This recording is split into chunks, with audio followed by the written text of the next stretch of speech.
गुरु प्यारी साध संगत जी, प्रेम से कहना धन निरंकार जी। आशा करती हूँ सद्गुरु माता जी की कृपा सभी पर बनी हुई होगी और आप सभी अपनी ज़िंदगी में बहुत खुश होंगे। साध संगत जी, इस संसार में देने से बड़ा सुख और कोई नहीं है। दूसरों की सहायता करके और उन्हें सुख पहुँचाकर अपने दिल को भी शांति और सुकून मिलता है। आज की साखी इसी पर आधारित है। आइए साखी सुनते हैं। साथ संगत जी, अपने आलीशान घर में ऊपर की मंजिल के खिड़की के पास खड़ी कमला जी की आंखों से आंसू बह रहे थे और वो अपनी आंखों से बार बार फाटक को निहार रही थी, जहां से कमला जी का पोता राजू रोता हुआ हॉस्टल भेजा गया था। नन्हे पोते की चीखें अभी तक कमला जी के कानों में गूंज रही थी। माँ की फटकार और पिता का चेहरा देखकर राजू ने कहा था कि अब मैं कभी घर नहीं आऊँगा, बस हॉस्टल ही मेरा घर होगा। और फिर राजू दादी का आंचल पकड़कर उनसे लिपट कर बोला, दादी मैं आपको बहुत प्यार करता हूँ, आप ज़रूर मेरे पास आओगी, ये मैं जानता हूँ, क्योंकि इस घर में एक आप ही हो जो मुझे प्यार करती हो। मैं ये भी जानता हूँ कि आपकी भी इस घर में कोई नहीं सुनता और आपको भी किसी दिन ये लोग घर से निकाल देंगे। साथ संगत जी, 8 वर्षीय पोते की बातें कमला जी के मन में बार बार आ रही थी। कमला जी के पति सफल व्यवसायी थे। उन्होंने अपनी मेहनत और लगन से बहुत सा धन इकट्ठा कर लिया था। उनका केवल एक ही बेटा था, ब्रजेश, जिसके लालन पालन में उन्होंने कोई कमी नहीं की थी। माँ की ममता और पिता के प्यार भरे संरक्षण ने ब्रजेश को भी एक सफल बिजनेसमैन बना दिया था। ब्रजेश की पत्नी यानी कमला जी की बहू एक कर्नल की बेटी थी, जिसके रग रग में पिता का स्वभाव और अनुशासन समाया हुआ था। कमला जी के पति के ना रहने पर कमला जी ने अपने पोते राजू पर अपना सारा प्यार उड़ेल दिया था। अब उसी राजू को अपने से अलग होता देखकर कमला जी का मन चीत्कार कर उठा था। बहू के वो शब्द जो उसने ब्रजेश और नौकरों के सामने कहे थे, कांटे की तरह कमला जी को चुभ रहे थे। जिस पोते के प्यार में डूबकर कमला जी अपने पति का गम भी भूल गई थी, उसी के प्रति ये शब्द सुनने पड़े। कमला जी की बहू ने कमला जी से कहा था कि आपके लाड़ प्यार ने राजू को बिगाड़ दिया है, इसीलिए हम इसे हॉस्टल भेज रहे हैं। ये यहाँ पर रहकर कुछ बन नहीं पाएगा। अब कमला जी का मन तो ये हुआ कि उन्हें कह दे कि इतना बड़ा व्यवसाय मेरे बेटे ने संभाला हुआ है, वो सब कुछ भी इसी घर की 4 दीवारी में रहकर ही सीखा है। पर कमला जी जानती थी कि उनकी बहू नौकरों के सामने उन्हें कुछ भी बोल देगी और उनका खुद का बेटा चुपचाप सब देखता रहेगा। साथ संगत जी, राजू के कुछ खिलौने और कपड़े घर में छूट गए थे। अब उन्हीं को देख देख कर कमला जी रोती जा रही थी और कमला जी को अपने पोते की बातें बार बार याद आ रही थी, जब उनका पोता उनसे कहता था कि दादी परी वाली कहानी सुनाओ ना। साथ संगत जी, राजू को गए 4 दिन बीत गए थे। उन्होंने खाने के कमरे में पैर तक नहीं रखा था, क्योंकि डाइनिंग टेबल पर पहुंचकर राजू की खाली कुर्सी देखकर कमला जी रोने लग जाती थी। इसीलिए दोनों समय का खाना कमला जी अपने कमरे में ही खाती थी। एक तरह से कमला जी ने खुद को एक कमरे में कैद कर लिया था। जिस घर में राजू की सारी आवाज़ सुनाई पड़ती थी, अब उसी घर में वीरानी सी फैल गई थी।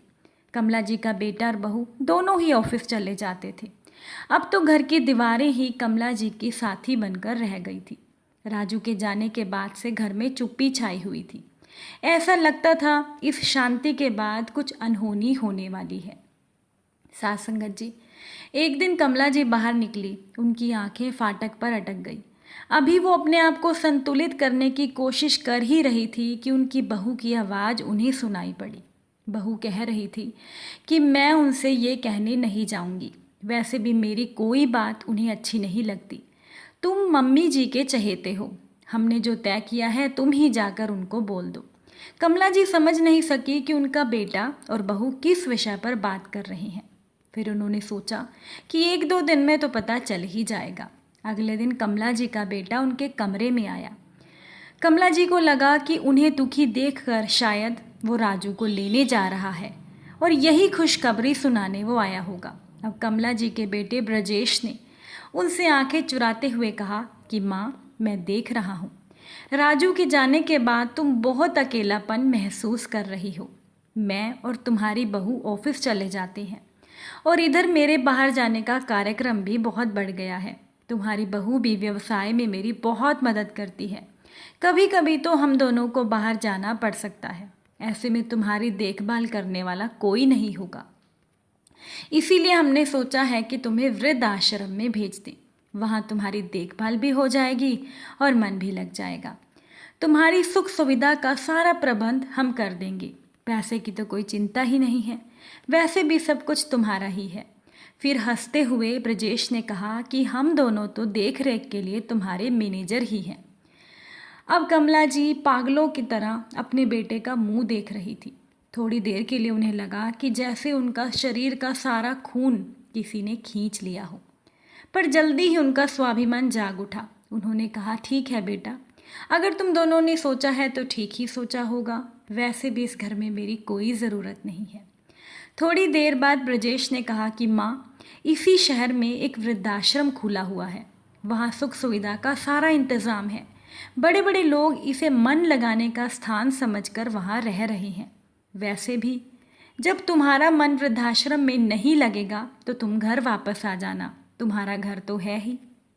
साथ संगत जी, कमला जी को अपने पोते के शब्द याद आने लगे कि कैसे उनके पोते ने विश्वास से कहा था कि दादी, आज माता पिता मुझे घर से निकालकर हॉस्टल भेज रहे हैं, किसी दिन ये तुम्हें भी घर से बाहर निकाल देंगे।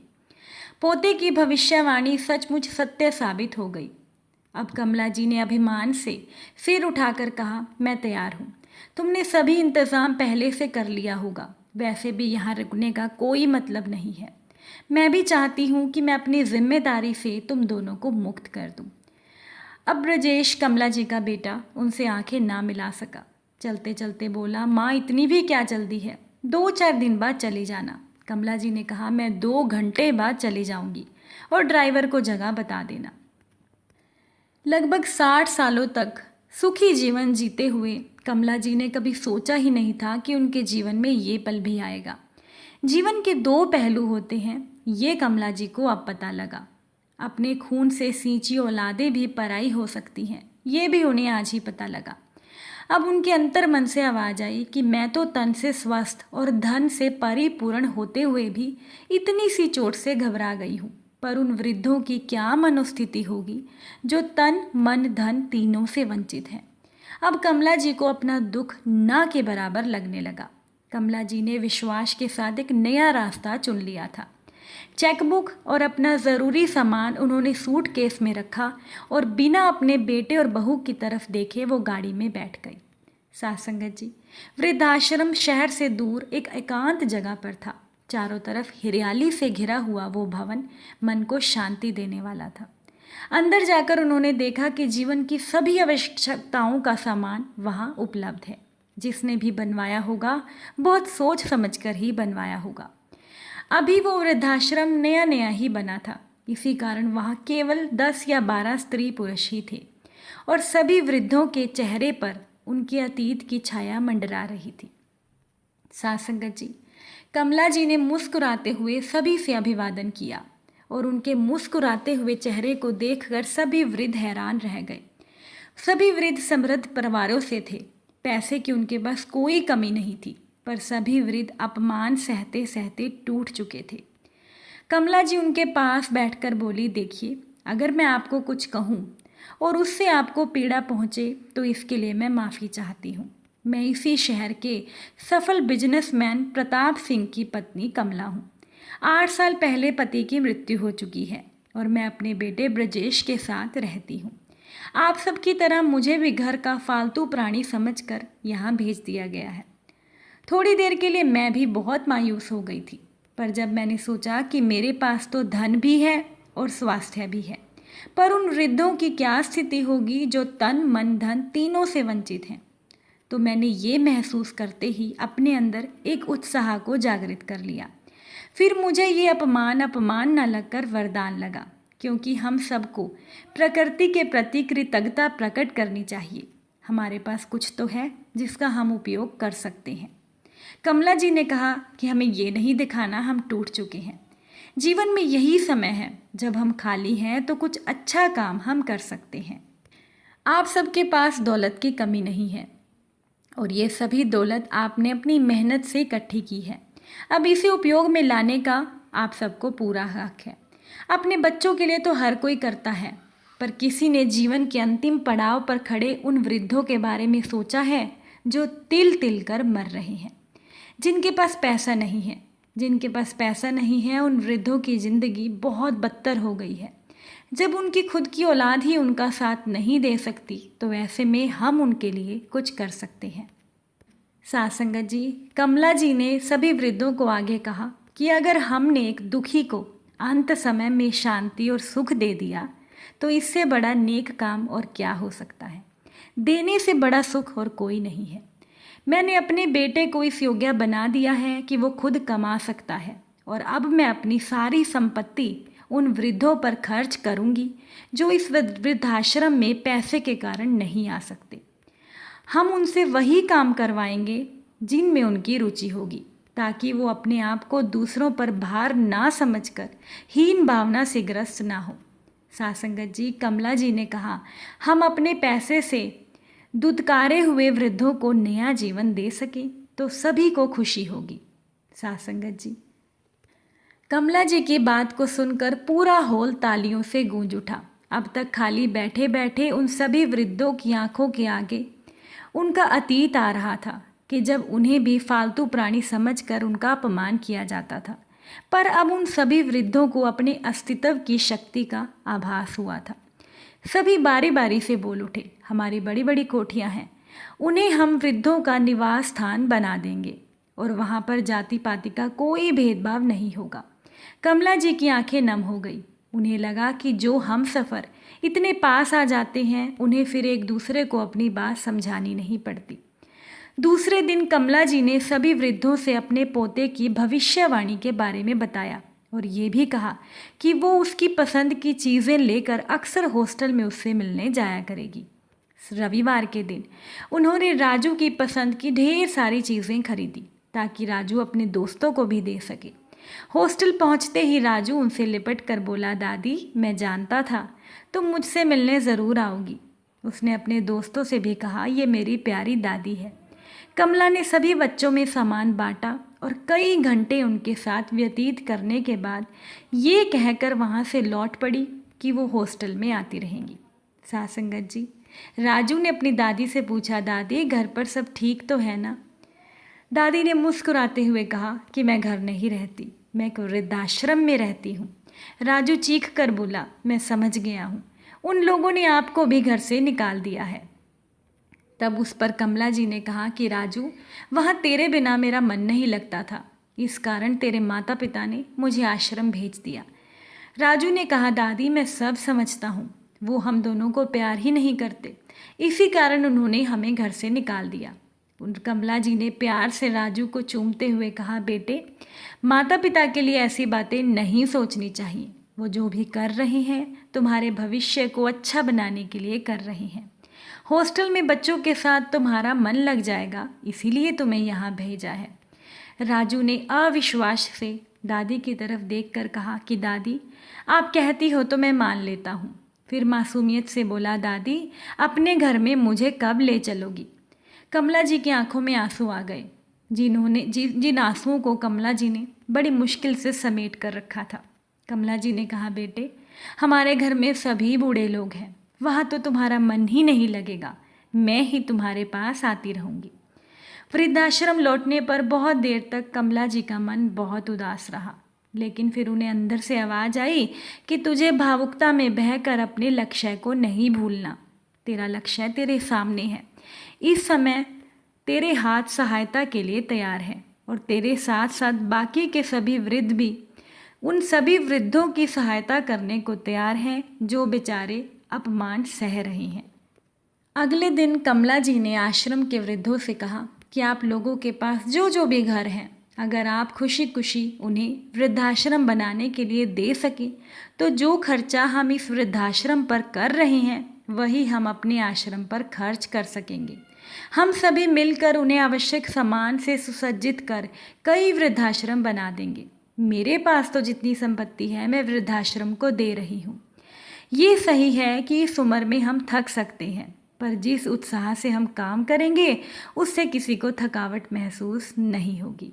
साथ संगत जी, वहाँ मौजूद जितने भी वृद्ध थे, जिनके पास पैसा था उन्होंने दे दिया, जिनके पास घर था उन्होंने अपना घर भी दे दिया। जब वृद्धों ने अपनी अपनी कोठियाँ खाली करवानी शुरू की तो उनके रिश्तेदारों के होश उड़ गए और इस प्रकार कई कोठियाँ खाली हो गई। अब उन वृद्धों ने बड़े उत्साह से उन घरों में आवश्यक सामान और नौकरों का बंदोबस्त शुरू कर दिया। समाचार पत्रों में इन वृद्धाश्रमों की प्रशंसा में कॉलम भर गए। मध्यम वर्गीय परिवार के वृद्धों को प्राथमिकता मिली और हर वृद्धाश्रम का एक ट्रस्ट बनाया गया ताकि जिन्होंने पैसा दिया है उनकी मृत्यु के बाद भी वो सुचारू रूप से चलते रहें। साथ संगत जी, वृद्धों के निराश चेहरे पर रौनक आने लगी। समाज के जो सम्भ्रात परिवार थे उनके यहाँ एक अनोखा परिवर्तन आया।